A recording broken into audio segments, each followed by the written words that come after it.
this message tomorrow. Ah, Vancouver, what a beautiful city.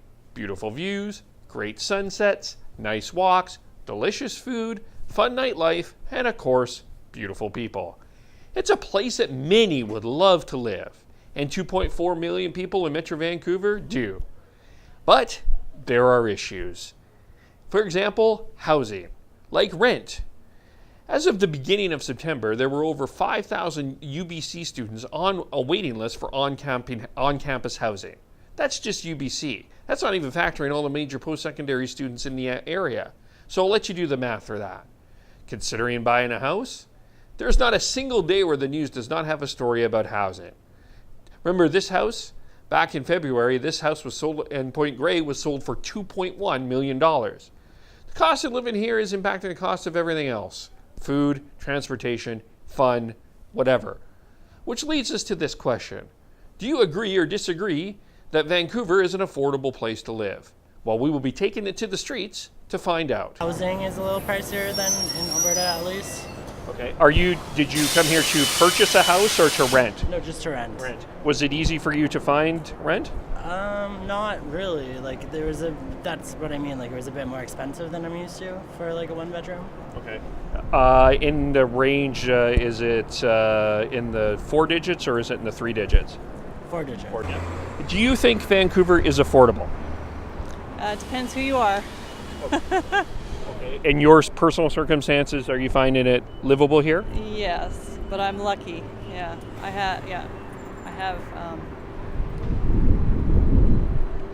4 thinking parents who invested in real estate around here 20, 30 years ago. Yeah, I think it is. Why do you think that? Well, if you look at the geography of it, it is kind of limited in certain areas.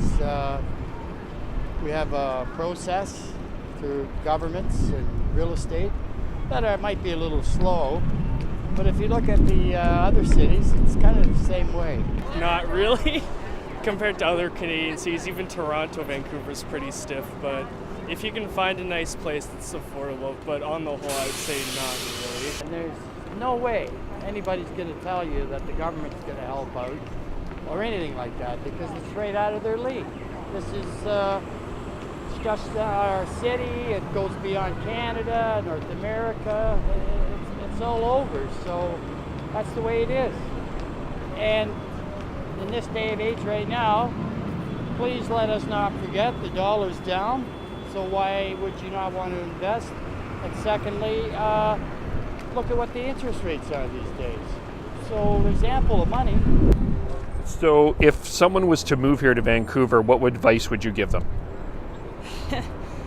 Check it out very carefully first and see if what you want to do and what you're willing to sacrifice to live here, what kind of living conditions that you'd be willing to put up with, kind of thing.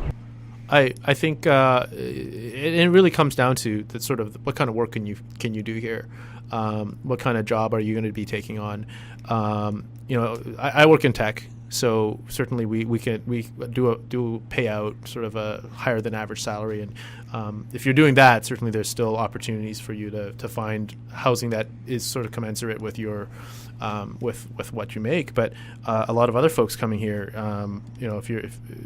I think you would find it very hard to save up and plan for a family, especially for some younger folks that are coming out here. So in the short run, maybe just for the experience, if you're saying, hey, I want to live in the big city, I want to enjoy living in Vancouver for a couple of years, sure, maybe that's a sort of a temporary experience. But you're saying you come here and settle down and put down roots, I think you'd be very hard pressed. That last voice you heard was from Justin Fung.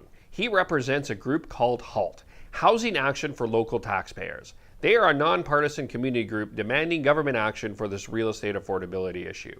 They had a rally on Saturday, September 17th, to address these issues. And you can hear the podcast that Justin and I had below here. But here are some current facts about what it takes to live in Metro Vancouver. And this is from a website that is called What is a Living Wage? And a living wage is basically the hourly amount a family needs to cover basic expenses: food, clothing, rent, childcare, transportation, and cover minor illnesses and emergencies. And this is also based on two-parent family with 2 children, the most common family unit in BC, and each parent working full-time.